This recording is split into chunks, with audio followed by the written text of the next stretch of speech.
يا مساء الجمال على احلى متابعين. ده مش مجرد حواوشي، ده حواوشي المحلات بكل اسراره في البيت. هقولك النهارده ازاي يطلع معاكي مقرمش من بره وطري وجوسي من جوه. تفتكري ايه السر اللي بيخلي حواوشي بره مميز؟ هل نوع اللحمه ولا العيش ولا التوابل؟ النهارده هقولك على كل التفاصيل وكل التركات، بس اهم حاجه تابعي معايا الفيديو للاخر. ويا ريت لو عجبك الفيديو ما تنسيش تعملي لي لايك وتشتركي معايا في القناه وتفعلي زر الجرس علشان يوصلك مني كل جديد من وصفاتنا. ويلا نبدأ ونشوف عملنا الحواوشي ده ازاي. كان طعمه حكاية، حواوشي بيتي انضف واوفر من بره بكتير. همسك الخضار اللي عندي كله وهبشره بالمبشرة. اول حاجة بشرت جزر، وحاولي يكون كمية الخضار مناسبة لكمية اللحمة اللي هتحطيها. بشرت كمان بطاطس، ولازم تصفي البطاطس من ميتها كويس، يعني لازم تعصري البطاطس كويس. كمان بشرت طماطم وهحطها، وكل واحد على حسب كمية اللحمة بتاعته. تمام. كمان قرنين شطه كده قطعتهم قطع صغيره وحطيتهم فيها. وكمان بصل، وانا عامله كميه بصل كبيره لان انا عامله 2 كيلو لحمه. شوفي بقى انت الكميه اللي تناسبك، وحاولي تنسقي كميه الخضار اللي تناسب كميه اللحمه. هبشر كمان، انا مسكتها وديك اللحمه بتاعتي، انا لسه ما حطيتش على اللحمه اي حاجه. دي اللحمه بتاعتي هبشر عليها مكعبين من مرقه الدجاج، لانها بتبقى طعمها حلو جدا جدا في الحواوشي. نزلت بمعلقه كبيره من الفلفل الاسود، وهحط كمان حبهان ورق لورا بودرة، وبيبقى طعمه حلو جدا جدا في اللحوم. احب احطهم دايما، بجيبهم اعملهم بودرة وبحطهم او بضربهم في الكبة او بحطهم في برطمان. هحط كمان دي بهارات الحواوشي، ودي انا شارياها من عند العطار، وقلت له انا عايزة بهارات او توابل الحواوشي. تمام. هنزل بقى بكمية الملح، وبرده الكمية اللي تناسب اللحمة بتاعتك. هنقلب اللحمة كويس جدا، انا لسه الخضار لوحده. هقلب كويس، هنزل ببشرة جوز الطيب، وبتبقى خطيرة في الحواوشي، واللي مش بيحبها يستبعدها خالص. خلاص. هنزل بقى بالسبع بهارات. قلبي بقى كويس، والسبع بهارات حطي كده، وما يعني ايه، حطي بسخاء. البصل برضو قلت هنزل عليه بشويه من نفس التتبيله اللي حطيتها، فلفل اسود، السبع بهارات. والسبع بهارات حطي تقريبا معلقه كده كبيره حلوه. حطيت كمان شويه من توابل الحواوشي، شويه من البابريكا.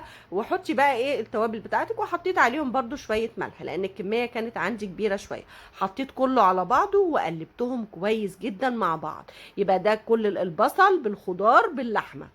تمام. قلبتهم وظبطتهم كده وقلبتهم كويس جدا مع بعض. ممكن في المرحله دي تدخليها التلاجة ترتاح شويه عقبال ما تظبطي العيش. انا بعمل بعيش البلدي اللي هو بنجيبه من الفرن البلدي اللي بالرده، وعملت كمان العيش اللي هو اللي بالدقيق الابيض العادي. عملت من ده وعملت من ده. اللحمه بقى هحاول اعملها كور كده على قد بعضها، وهنزل بيها جوه العيش بعد ما فتحت العيش من جنب واحد.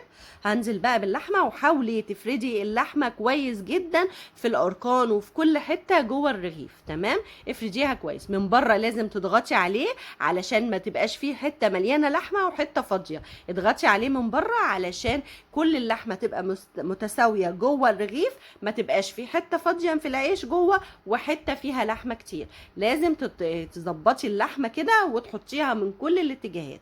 خلاص. ابتدي بقى افردي، وافردي بقى كمية اللحمة اللي عندك بكمية الرغيفة. بتحبيها كتير جوه السندوتش اللحمة، بتحبيها نص نص، بتحبيها قليلة، زي ما انت عايزة وزي ما انت متعودة اعمليه. جربي بس الطريقة دي وهيعجبك جدا جدا. طريقة التسوية، انا عن نفسي بحب اسويه في فرن البوتاجاز.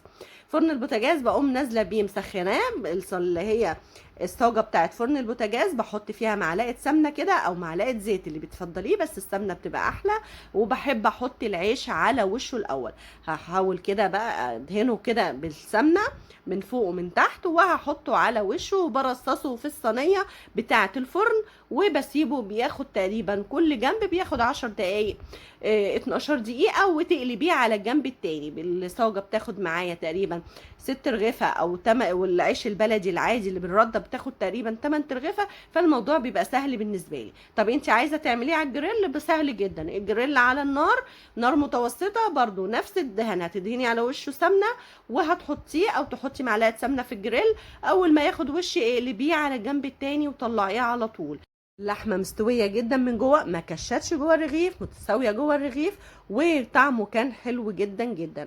انا اكتفيت جنبه بطبق السلطه الخضراء وكمان طبق المخلل، ولو حابه تعملي طحينه اللي انت عايزاه وبالطريقه اللي تناسبك جربيه ان شاء الله هيعجبك. ويا ريت لو عجبك الفيديو ما تنسيش تعملي لي لايك وتشتركي معايا في القناه وتفعلي زر الجرس علشان يوصلك مني كل جديد من وصفاتنا. اشوفك في فيديو جديد ووصفه جديده. مع السلامه.